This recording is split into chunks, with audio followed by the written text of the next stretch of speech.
Good morning. My name is Esther Manheimer. I'm Mayor of the City of Asheville, and I'd like to welcome you to the March 20th, 2025 Agenda Briefing Work Session. All council members and staff are participating virtually. The meeting will be live streamed on the city's YouTube channel or through the city's virtual engagement hub, which is accessible through the front page of the city's website. You may listen to the meeting via phone at 855-925-2801 with meeting code 11173. We do not take public comment during this meeting. Interim Assistant City Manager Jade Dundas and Councilmember Shanika Smith will not be able to join us today. But for those of you who are joining us today, please say a quick hello when I call your name. Vice Mayor Antoinette Mosley. Good morning. Councilmember Kim Roney. Good morning. Councilmember Maggie Ullman. Hey, y'all. Councilmember Bo Hess. Good morning. Councilmember Sage Turner. Good morning. City Manager Deborah Campbell. Good morning. And Assistant City Manager Ben Woody. Good morning. City Attorney Brad Branham. Good morning. Did y'all hear that? Yes, great, thanks. And City Clerk Maggie Burleson. Good morning, everyone. Okay, and now I'm going to turn it over to our City Manager, Deborah Campbell. Thanks, Mayor. And again, good morning, everyone. As you know, the council agenda briefing meetings are designed to help you prepare for your upcoming business meetings. Your next meeting is scheduled to be held on March the 25th. This meeting, as usual, will start at 5 p.m. and will be held in the council chamber located on the second floor of City Hall. Just a quick reminder, we do have a budget work session scheduled on that same day, on March the 25th, that will begin at 3 p.m., also in the council chamber. Today's agenda briefing meeting will begin first with an overview and discussion of items scheduled for action or discussion at your business meeting on March the 25th. Assistant City Manager Ben Woody will cover those items. We don't have any council committee agenda items to review since we haven't restarted those meetings. Ben will also briefly review both the 8-week agenda of future items coming to council and the schedule of meetings related to Helene recovery efforts. Under the other issues and updates section of the agenda, Parks and Recreation Director D. Tyrell McGirt will provide an update on the natural and cultural resources recovery groups. Bridget Herron, our recovery coordinator, will provide a more detailed update on the hazard mitigation program and pending interlocal agreement that you will be asked to take action on March the 25th. You may recall you got a brief presentation about this program several weeks ago at a council meeting. I will now turn it over to Ben for a review of the March 25th business agenda. Thank you, Ms. Campbell, and good morning, Mayor, members of council. It's good to see you.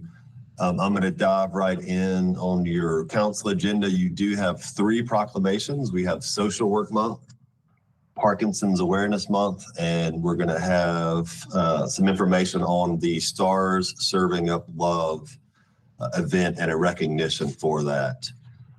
Moving into your consent agenda, we do have a fairly lengthy consent this month. We actually don't have public hearings though, so a little different from previous agendas. I'm going to start with item B today. Just want to flag this really for awareness, but this is the ratification of a contract for lead and copper testing. As council knows, we had to do, we did lead and copper testing following the water outage, and to date we have processed more than 3,300 lead and copper test kits. That has been at a cost of about $350,000. The results from that testing have more than exceeded federal and state regulatory requirements. And I think I know they indicate corrosion control did remain effective throughout the water outage. The good news on this is we have the data from that testing for our lead and copper program. And also we expect that the expense associated with this will be reimbursed by FEMA. Item C is a resolution to accept a cash flow loan in the amount of $2.7 million. This is coming from the State Treasurer's Office. The loan carries a 0% interest rate, and it is designed as more or less as a cash flow bridge until our FEMA reimbursements begin to come through and be received. Those FEMA reimbursements will be used to repay this cash flow loan. So when it's kind of all said and done, this really has, a net zero effect on the city's budget. It's just, again, more like a bridge loan to get us through until the FEMA reimbursements begin to come into the city. Item D is an amendment to the existing tax collection agreement we have with Buncombe County. As most folks know, the county is responsible for tax collection. We pay them a fee to do that on behalf of the city. We are amending that agreement to incorporate the recently approved Business Improvement District. The details are the county's requesting an implementation fee of $28,000 for year one, and then an annual collection fee of $26,000. That collection fee has a 2.5% escalator, so that'll slightly increase each year. The cost or the fees will be assessed as part of the taxes collected from the Downtown Business Improvement District. So when we have our bid budgets moving forward, you'll see a portion of that, which will be $26,000 and increase yearly. That'll come out of those bid fees that are collected to pay that fee to the county. I'm going to jump down and cover 3 items together next. Items G, H, and I are recurring grants that APD applies for annually. These are resolutions to authorize moving forward with those. These 3 grants help fund the Real-Time Intelligence Center, Bulletproof Vests for officers, and then DEA, Drug Enforcement Agency activities associated with the High Intensity Drug Trafficking Areas program. Item L is of interest. This is our related to our municipal golf course. What this does is council remembers in December of 2024, council approved a temporary operations agreement between the city and the contracted operator. That was to give us some additional time to negotiate an updated agreement between those 2 entities, which we've now done. So this amendment basically resets the term of the original agreement as well as some of the terms of that agreement, not just time, but how that agreement functions. And what it basically does, it adjusts the revenue and expense splits between the city and the operator as recovery proceeds. It also protects tournaments and youth access to the course. This agreement will help us kind of continue to move forward with restoring the golf course. And again, in the future, you may see additional adjustments to this agreement, but this just really gets us on the track of trying to recover that city facility. And the final item I'm going to cover from consent, and then we can take any questions or we can cover anything I didn't highlight today, is item R. Item R is the interlocal agreement between the city and the county for the administration of the state's hazard mitigation grant program. Among other things, what this agreement does is it will facilitate the transfer of buyout properties within the city of Asheville. So this really creates a structure within the state-centric model for the city and the county to work together on administering the hazard mitigation grant program. And Ben, Bridget's going to talk in more detail about that under the other issues. That's right. That's right. Yeah. Any other questions on consent or anything I missed? Great. I'm going to keep moving then. We have manager's report scheduled for our next meeting. Under that, we have, I think, 4 employee recognitions. So we're always excited to share those. And that is all we have for the content of the manager's report. As I said earlier, we do not have public hearings. It has been a while since we haven't, but you get a reprieve from that for the next meeting.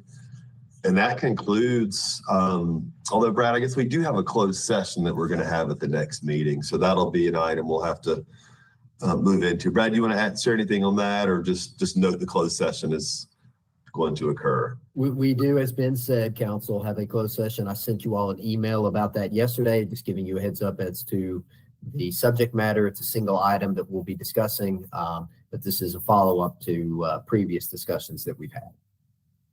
Great. Thank you, Brad, for that. That really concludes the agenda for the council meeting. Any other questions on that?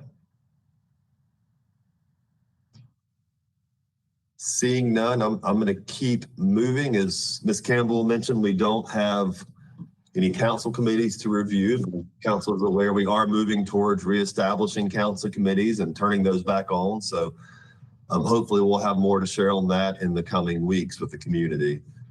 Our 8-week agenda and recovery briefing topic schedule. I'm going to start with one item that actually touches both of those documents. So on April 8th, City Council, you've got a big night that night. You're going to have a public comment and final adoption of the CDBG-DR action plan. That's out for public comment right now. So staff is out getting feedback and meeting with the community on that action plan. We will be before you on April 8th to have that required public comment and then your action on that. Provided the plan is adopted, the next kind of critical step for that process is that gets us closer to receiving those DR funds. After you approve it, hopefully on the 8th, it'll move forward to the Housing and Urban Development Agency, the federal agency. They will then review it and provide their final approval. So that really is a critical step to getting that process moving forward. The other item that's going to be related to that on April 8th is we are going to give our budget work session is going to focus on our capital improvement program.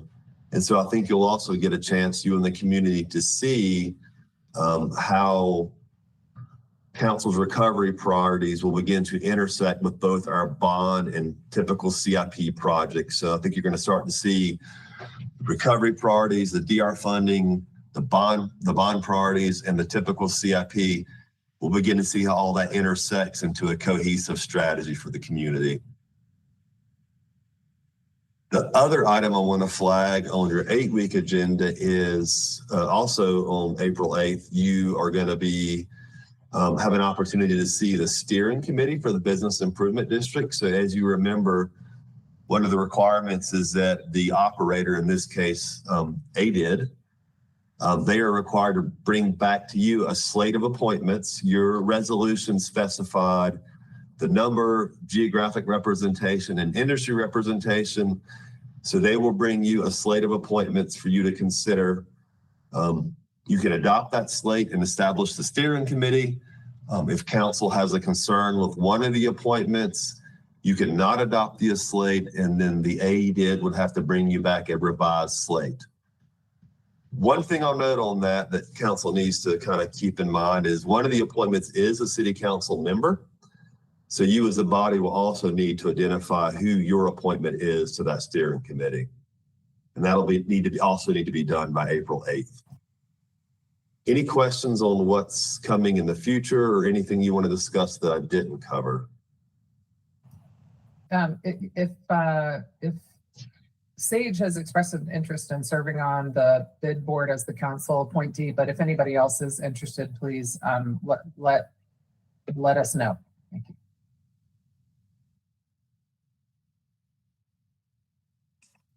Great. So I feel like that's record time for getting to the other issues and section. And with that, I'm going to turn it back over to you, Ms. Campbell. You're going to do the recovery briefing topics? I did. Well, what I covered is I covered the CDBG-DR action plan. I think that was the main item we wanted to focus on for that. Okay, sounds good. Yep. All righty, that was record time. Okay, so as I stated, we have 2 items under this portion of the agenda. And what I hope that you all will see is this is a relatively cadence of trying to provide with you all with as much updated information about our efforts related to Helene recovery. You know, we have a fairly robust structure, organizational structure of how we are approaching unprecedented times in our community related to responding to the effects of Tropical Storm Helene. And so today we want to give you an update on the Natural and Cultural Resources Recovery Support Group. And D. Tyrell McGirt will be presenting that. And then after him, we'll have Bridget Harry doing the Hazard Mitigation Program.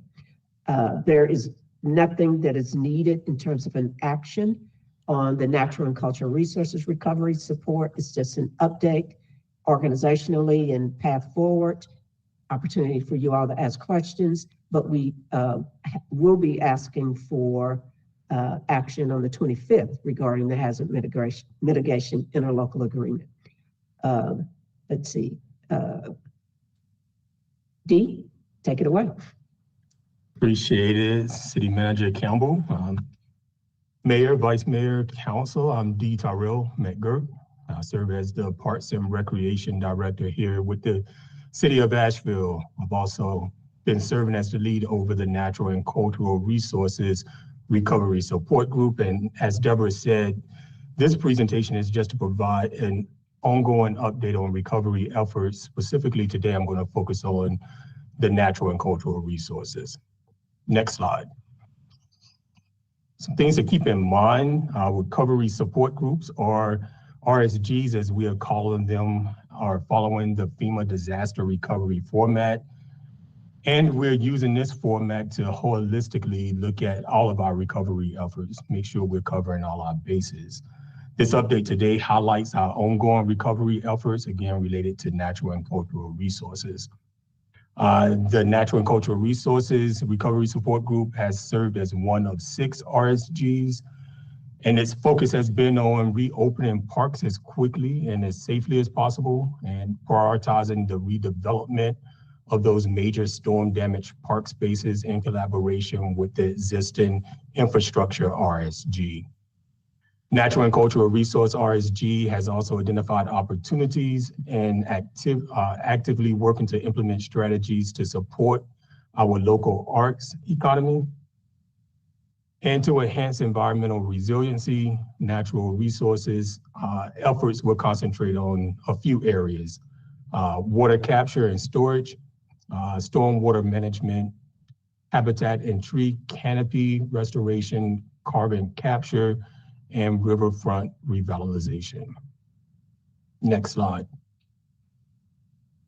Our vision has been focused on arts and cultural community, as well as parks and natural and historic resources, as well as talking about rebuilding with innovation and resiliency at the forefront. And our scope has been 3-pronged, taking a look at assessing all the disasters impacts on arts, historic and cultural resources, parks and natural resources, recommending resilient restoration strategies, and supporting artists, cultural institutions, and natural spaces. Next slide. Our goals are simple: assess the damage and prioritize recovery efforts, develop resilient restoration strategies, and support artists, cultural institutions in those natural spaces. Next slide.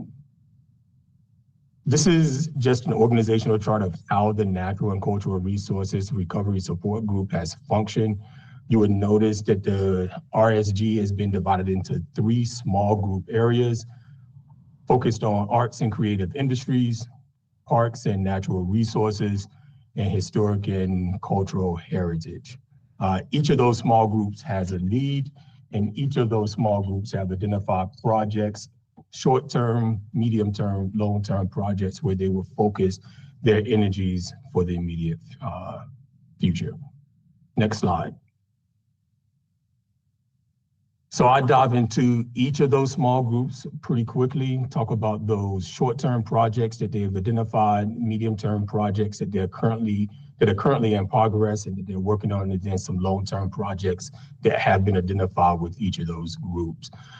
For cultural, arts and creative industries, some of those things that have been complete are taking a look at all of the city's public art collection, They've also developed a plan for reallocating existing public art funds. And they've been working with our stakeholder groups in the community to understand what community engagement strategies have already been put in place to understand what the needs are. Next slide.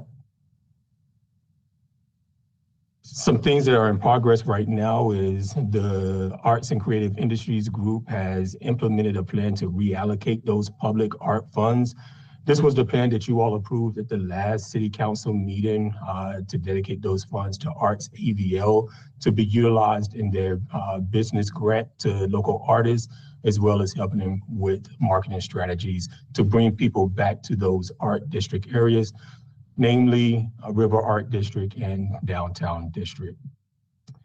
Long term, the group is looking at utilizing existing plans like the Pack Square Vision Project to activate those spaces with selling and making art, establishing some temporary kiosks that can be stood up. Again, an effort to bring people back to these art districts in town that have been identified with some plans that are already existing. Next slide. Historic and cultural heritage is the second small group.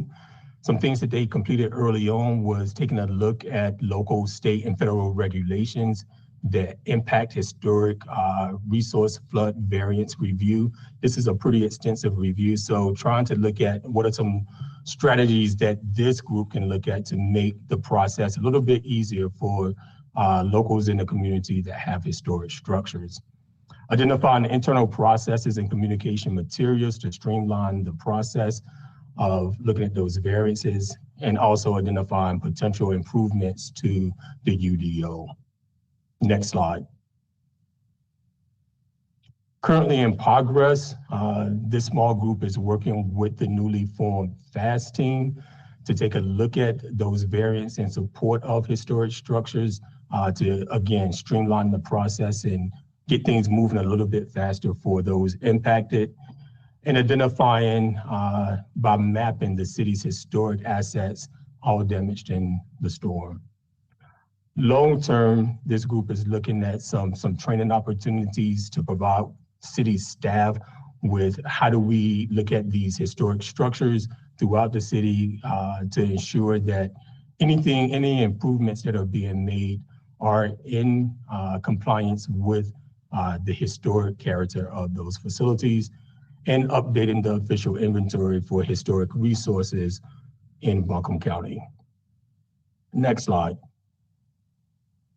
Parks and Natural Resources, small group. One of the first things that was a priority was getting parks and greenways that are able to reopen as soon as possible.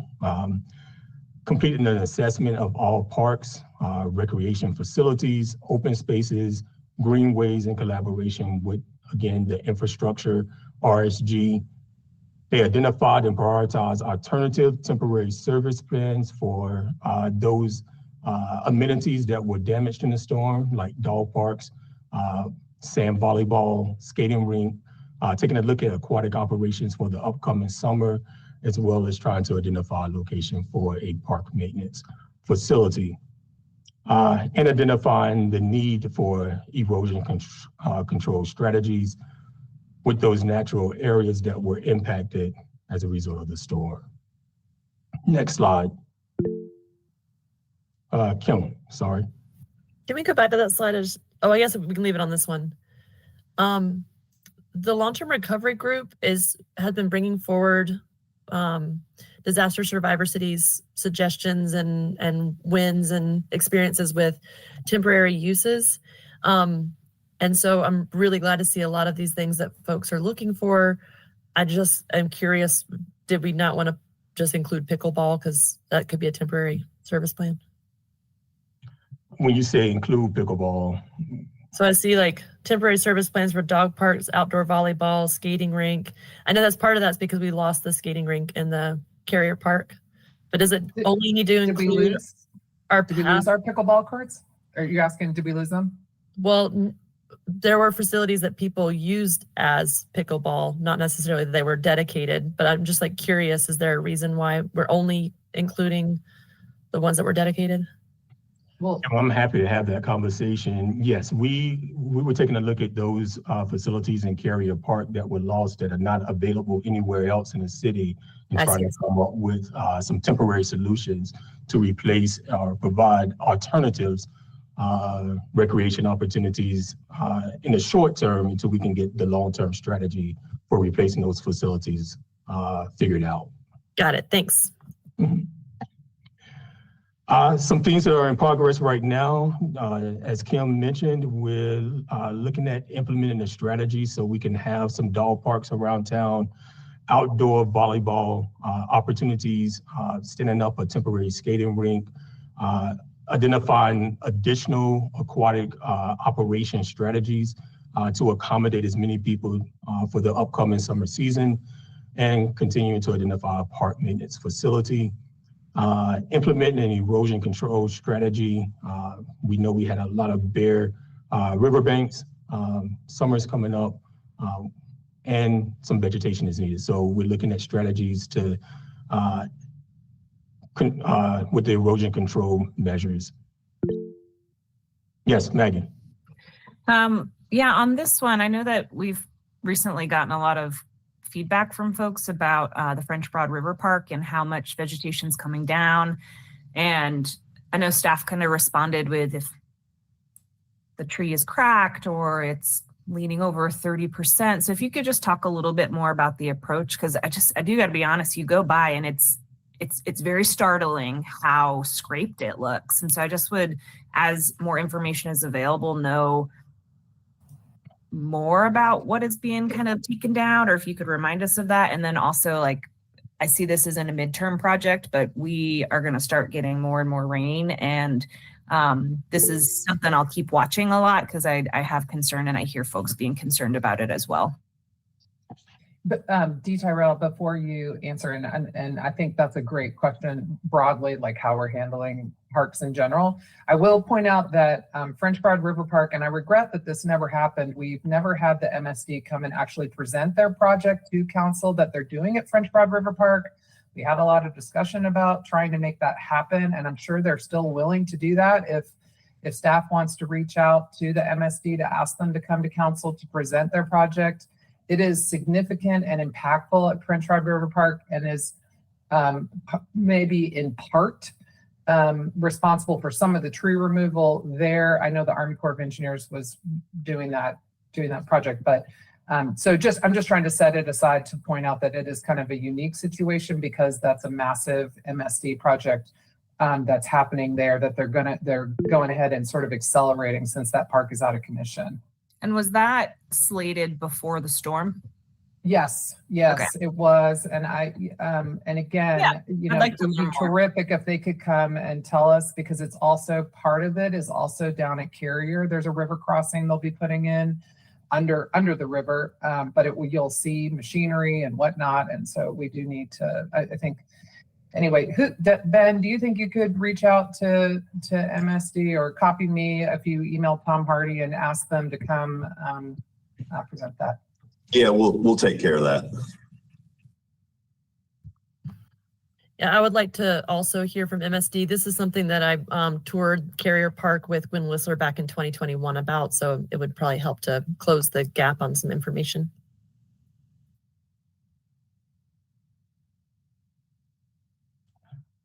Was Back there to you, anything? Pete. Yeah. Councilor Ullman, was there anything additional on French Broad River Park? I think what the mayor was pointing in is that some of the dynamic there, we could get more information about what MSD is doing, and just to flag, as more information is available about our erosion control approach, I'd love to know more what that looks like. I think that there's kind of standard quick methods that are commonly used, and then there's more stream bank revitalization. So I just would love to learn more as the group is getting into it of what this looks like. And I think the community will have a lot of insight and a lot of questions as well. So keep us in the loop with more info as this comes together would be a request. Sounds good. Bridget, is there anything you want to add about this discussion? Yeah, I just made a note of Councilmember Ullman's request. I think we can come back with a more comprehensive strategy. What I will say is we're looking through when we can implement some temporary erosion control measures in between when we would be doing those final construction projects. Obviously, the debris removal needs to be completed and we need to go through our site inspection process with FEMA before we can start to install temporary measures in that regard. So, but we're working through what does that look like? How can we partner with more people on that? But we do have to go through that, unfortunately, that recovery process before we can get there. So I made a note and we can come back with more on that. Yeah. Do you anticipate that it's possible that before we get into summer rainy season, that we'd hit a timeline to get some of these temporary solutions in before the summer rainy season, or is that? I think that would be our hope. I think the challenge is that we are a little beholden to some of our partners in this space. So, right. You know, the Army Corps has targets that they're trying to reach that we're trying to help facilitate getting that done, as well as the site inspections with FEMA. We're trying to figure out strategies to hasten that process and do it as quickly and as efficiently as possible. So as I mentioned, we kind of have to work with those dynamics and push on those, but that would be our hope. Thank you so much. Absolutely. Thank you, Bridget. Getting Richmond Hill Park, along with Riverside Cemetery, reopened as quickly as possible is also one of those midterm goals that is currently in process. These are our next two large park spaces that are being assessed as we speak, looked at. But these are the spaces that we're hoping to have open within the next few weeks. Long term, we know French Broad River Park, along with the overall River Arts District, recreation spaces, and Swannanoa River recreation spaces are going to be those long-term projects that are going to take some time for us to look at all the damage, assess what design looks like, resiliency builds in those spaces, as well as long-term planning. So these are some park spaces that are more long-term in scope that will come back on the radar. Riverfront and waterway restoration and resiliency, parks and greenway restoration and resiliency are also those long-term projects. Next slide. Some next steps for the Natural and Cultural Resources Group.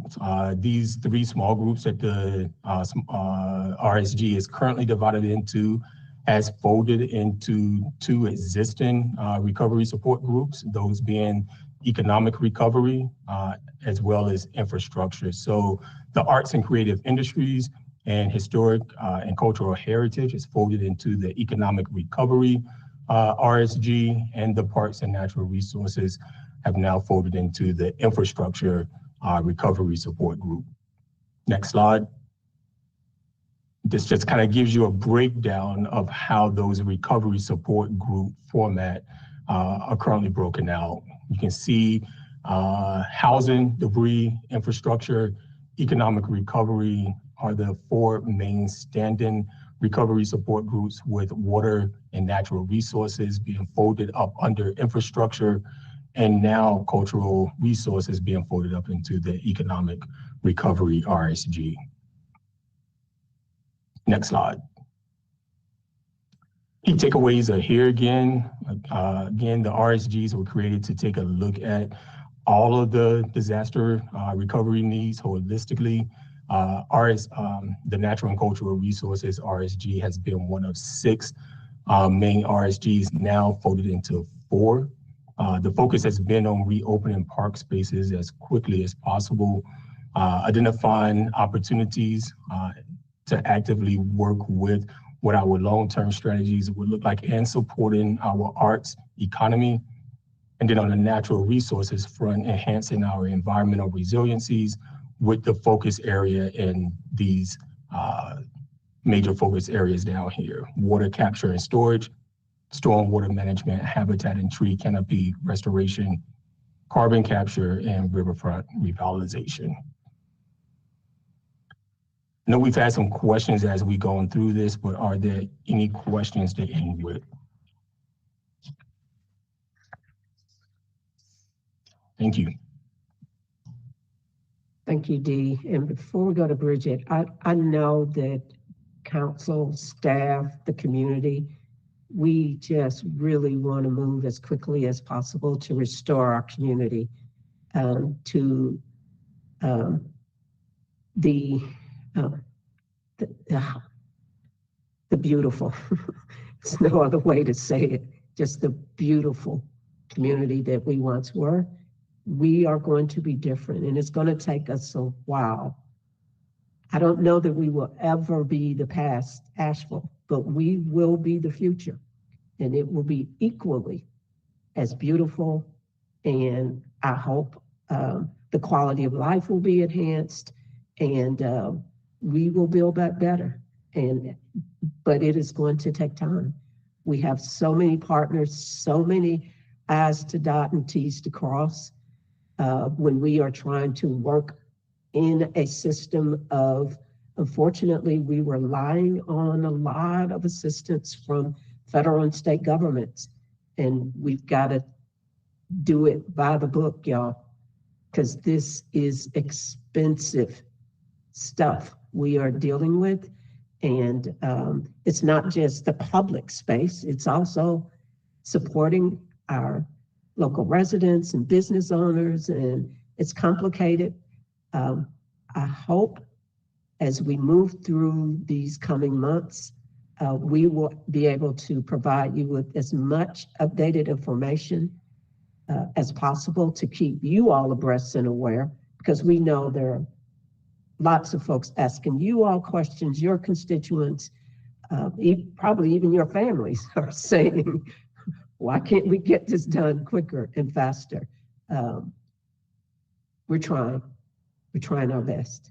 And I just want to commend staff for all the hours they are putting into this effort. So thank you for your patience. Deborah, let's tighten that up for Good Morning America a little bit, okay? We're open for business. We got some challenges in some parts of our city, and we just talked about them. I'm just kidding. Well, this was heartfelt to my community. So. Oh yeah, no, I mean, I'm sure when D. Tyrell took this job, he wasn't thinking about, half of his recreational amenities getting blasted like this. So I'm so glad you're at the helm to look at this, to be over this work. It's a lot. Thank you. Absolutely. Thank you all. Bridget. Yeah, good morning, Madam Mayor, Vice Mayor, members of council. Bridget Herring, a pleasure to serve as the recovery coordinator. Just to follow up on that point briefly, I think it's really helpful when you all provide some context on the information you want to receive, like pairing the MSD project with how we're thinking about erosion control and what that process is, so that we can bring you information in a more comprehensive way. That sometimes when we're going through the operations and trying to move as quickly as possible might not see from that lens. So appreciate hearing that so that we can help package the information in a way that feels useful and relevant to you and our community. So I'm here to talk to you today about the Hazard Mitigation Grant Program. So if we can move to the next slide. The key takeaways that I want to leave you with today are that this is a federally funded program. It is being administered by the state using the state-centric model. This is the first time that I'm aware that North Carolina has utilized this approach when administering this program. It has a number of different funding options, including the opportunity for private property owners to voluntarily apply to have their property either acquired, elevated, reconstructed, or mitigated against future disasters. And that's really the aspect of the program that I'm going to focus on today. This really is a partnership with our county, our county counterparts. as well as city staff. And to facilitate this relationship, we'll need an interlocal agreement, and the authorization of that agreement is on your agenda for this coming Tuesday. So if we move on, just a little background about what this program is. It was made available after the presidential declaration. As I mentioned, it's funded by FEMA. There's roughly $1.5 billion allocated to North Carolina for this program. And the private property acquisition piece and elevation piece is specific to those counties that were impacted by Helene. The state will be accepting applications for this program until October 31st of this year. And that this program is really designed to break the cycle of damage. And you can see the focus areas that are listed below on this presentation of what they're trying to address as they look at the offerings and the guidelines for qualifications in this program. So moving on to the next slide. As I mentioned before, we're utilizing the state-centric model. And what that means is the North Carolina Emergency Management Department of Public Safety is processing all the applications and sending those to FEMA and the federal government for approval and to work them through the process. So for the end user, this means a more coordinated and efficient user experience, that you're not working with multiple government agencies to move through the process. And so how that works in reality is that the state works with the applicant, and then they will work directly with the impacted counties when it comes to applications that are approved. Hence why we need an interlocal agreement to facilitate the transfer of any property that might be within city limits that the city of Asheville would like to retain in perpetuity. And just to mention that anything acquired through this property will remain in the city ownership for perpetuity. We can lease it to other people or whatnot, but we can never sell or dispose of this. So I just want to make sure that I bring that up. I know that Steve McGugan, who runs this program for the state, gave you a presentation on June 19th. So I'm not going to go into all the nitty-gritty details, but do want to bring up a couple key points from that presentation. And the great use for the state-centric model from a local government perspective is that we don't have to commit local funds to run this program. So the state utilizes their funds and gets reimbursed by FEMA. So we don't have to use that upfront cost to get reimbursed, which, considering all the other recovery projects we have going on, is a pretty big benefit to the city of Asheville. So moving to the next slide. This is a summary of the applications that are in process. This is not the total number of applications that are approved. So just want to caveat that. I also want to caveat that the applicants that come through this process are confidential until after those properties go through the end of that program. So once a property would be acquired by the city, we can release that specific data. But in the interim, we will not be releasing specific addresses, but the county has put together a map that I've included on the next slide. And these are the categories that we have. So I'll move to the next slide if there's no questions. So as I mentioned, this was the map that was provided to Buncombe County Commissioners. And you can see the orange space is the city of Asheville. And just for some reference, currently what's been applied for, not approved, we have 21 commercial acquisitions. There's about 3 that have some type of institutional restriction to them, and 7 of those are residential. For elevations, we're looking at currently 2 commercial applications in the queue, 12 residential. And then for the land stabilization, we have 2 residential applications. So moving on. This is a little bit more detail about the action we're asking you to take on Tuesday. And so in that, we'll be asking you to approve a resolution that authorizes the city manager to represent the city on all dealings and to be able to sign the associated paperwork to acquire these properties. However, if staff for whatever reason wouldn't recommend that we accept an application, we would be bringing that back to you for the final decision-making authority on that. Also, this authorizes the interlocal with Buncombe County, and the details in that are that they will provide information about each property to see if it's in alignment with our recovery goals. And then we will additionally add a layer on top of that that looks at how that might complement or work in concert with some of our city adopted plans and strategic priorities. If the city and the council were to say they wanted to reject an application for whatever reason, the county does retain the right for the second right of refusal on the property. So there could be an instance in which the city says this isn't in alignment with our recovery goals, and maybe the county says it is. So just to give you a little bit of more context on how that could play out. And Bridget, if you could explain that first bullet, the city manager is authorized to act for the city. That's comparable to Buncombe County. The county manager Correct. has this same authority. Correct. And what that means also is that if staff is recommending that we take a property, we will not come back to you for further action on that. We will just continue to move through that process. And the idea behind that is just to facilitate a more efficient process for those that we want to get through the queue so that the applicants can benefit from that as quickly as possible. So moving on to the next slide. I'm not going to read this list to you, but these are some of the factors that Buncombe County has put together and the information that they will provide us on the properties to help us decide and make a recommendation on whether to accept or deny a property. They'll be providing us additional information as well, such as tax value or current deed restrictions that might exist, but those wouldn't be a part of our decision-making process. So that's just additional information that we'll be able to obtain and keep you posted on the impact of this program as it rolls on. So moving to the next slide. So again, this is kind of where we are right now.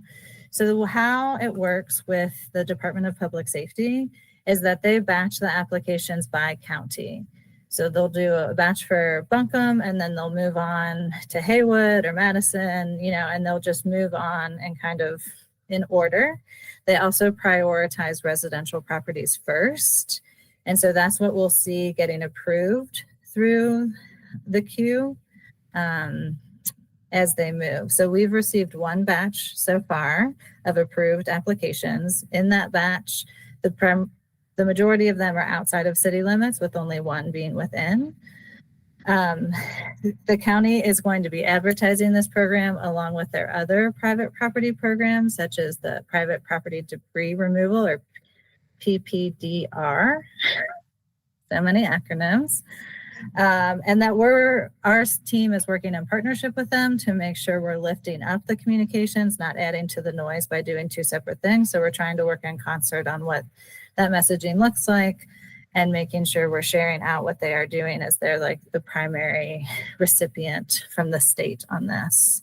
And I do want to make it clear that we don't have a process in place for what we might do with the acquisitions yet. So I know a lot of people are interested in what will happen with what is acquired. We want to get a better sense of what the portfolio of properties that might be coming to the city are before we determine what is the process to figure out what is the best and highest use. I will also remind you that these are going to be deed restricted to passive use, primarily open spaces. So there's some creativity that can be used within that, but there cannot be structures other than potentially a public restroom put onto these sites. And there's another part of this part of this program that deals with infrastructure projects for public property. That is another aspect, and we'll bring you an update on that at a later date. So next slide. So here's the upcoming action for you. Again, the resolution authorizing the city manager's authority, as well as entering into an interlocal agreement with Buncombe County. And as a reminder, if staff recommends that this will be approved, the city manager will have the authority to move that through. If we do not recommend approval, that will come back to council for the final decision. And because we won't come back to you for the yeses, we want to make sure we're providing you quarterly updates so that you can understand where we are in the process as it moves. So next slide, just back to the key takeaways. Not going to read these verbatim. Oh, Mayor, do you have a question? I'm just jumping in. You can finish. Did you? Well, go it's a ahead. federally funded program. It has an option for private property owners to voluntarily buy out, elevate, harden their property against future risks.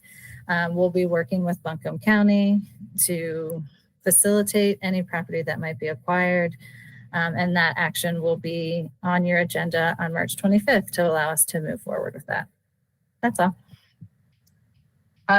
Thanks, that was great. As I understand it, this is just how this system works. The federal government gives money to the state is going to work with the local governments, and this isn't something novel. This has been done before in North Carolina. We are following the model. This is like not a radical, crazy thing. So, and I saw already that a couple other jurisdictions in Buncombe County have already approved these agreements.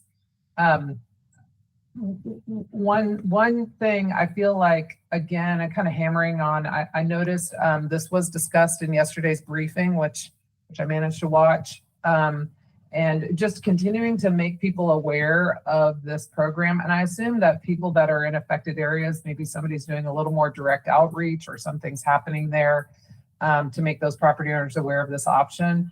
And then also at the Western North Carolina Recovery Committee meeting on Friday, the state representatives that were in attendance at that meeting, which was out at Cullowhee this time, out at Western Carolina University, they said that the federal government has not yet funded this program, even though the Congress has allocated the funding. It is there. Literally the check hasn't been written yet to the state. And I say that to mention because the mayor of Canton raised the issue that he has folks that still haven't been bought out from their last storm event. And so there was some discussion about this funding just that the funding is not coming through.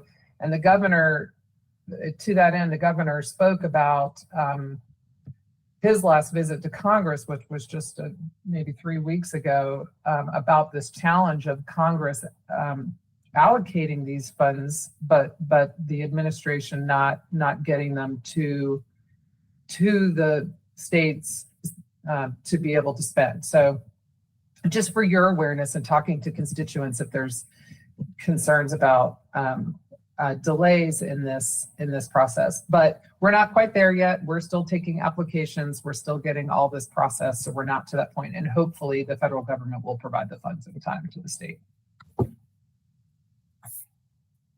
Duly noted. And I can add specifically what outreach is being done to our impacted areas in one of our quarterly updates, as well as more information about the funding security of the program and how that's working with the state.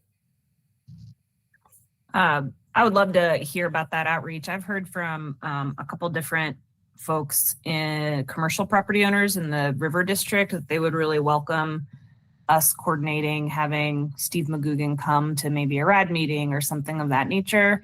And I've personally been back in touch with the property owner and Steve McGugan. We'd reached out to him February 13th and hadn't heard back. So he just let us know that the private roads and bridges project is now under his umbrella as well. And so what I want to highlight is,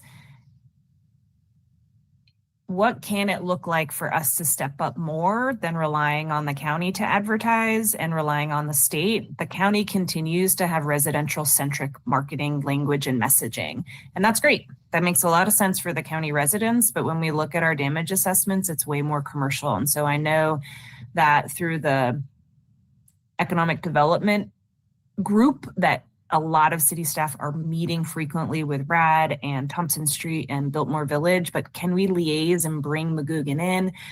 Because the deadline to apply will come quickly. And I think that relying on the county and the state to connect to our citizens could result in us leaving money on the table for those who want to know more about this. So I'd love to know more about that. And I encourage, and I'm happy to do it too. Like if it's a matter of, it's not staff's role, but let's talk about what that looks like. But I think someone needs to really help facilitate that, because there's literally one guy and a couple people at the state. It is not sufficient to really cover the type of outreach necessary for us to fully utilize this money. Yeah, and I will say that there has been a request for Mr. McGugan to come and speak directly to some of these meetings, I think what we want to be mindful of is that we have the information that people need. So not being the implementer and not being able to provide, once you go through this application, here's, what we need to do to get contractors in place to actually come and do the work. That piece lives with the state. And I think we just want to be really mindful that we are speaking from our expertise and able to, we're not providing information that might not be accurate for what people need to be able to make this decision, and really reinforcing that this is a voluntary program. I know there's some concerns with various people in the community about, what happens once this property is left the tax base. And so I think we just want to be really mindful of that it's a choice and that we're trying to empower our residents and our businesses to make the choice that's best for them, and absolutely want to empower them with the information and the tools in the toolbox that are available, but do want to not overstep that expectation that we know when the contractors will be there to do the work on the house and what that process is going to look like, because we're learning about that too alongside of them. Hey, Bridget, if I could add, that was a great response. And maybe Councilwoman Ullman, just to build a little bit on that. I think what we can do is we can work with our CAPE department and we can pull together some analytics to maybe better understand how well our outreach efforts are working. So I think part of it, Councilman Ullman, is just understanding, are we getting the information to the people that need it in Asheville? And I do think our CAPE folks can do a little bit of background. So maybe in an upcoming meeting, we can give you a little more detail on, how well our outreach is working, which I think will help us understand where the gaps are that we need to focus on. So I think we can, and then to Bridget's point, once we understand that, we got to make sure that people are getting the information they need to make good decisions for their property. So I think we can build on that a little bit. Thanks. Yeah, I just know I've personally connected property owners to Magoogan, one that's taken a while, but probably 7. And that's just not very efficient for him and his crazy workload. So I'm glad to hear that. Thank you. And I hear you very much this is voluntary, but I feel like people need all the choices and all the information to help, especially anyway, yeah, thank you. Appreciate it.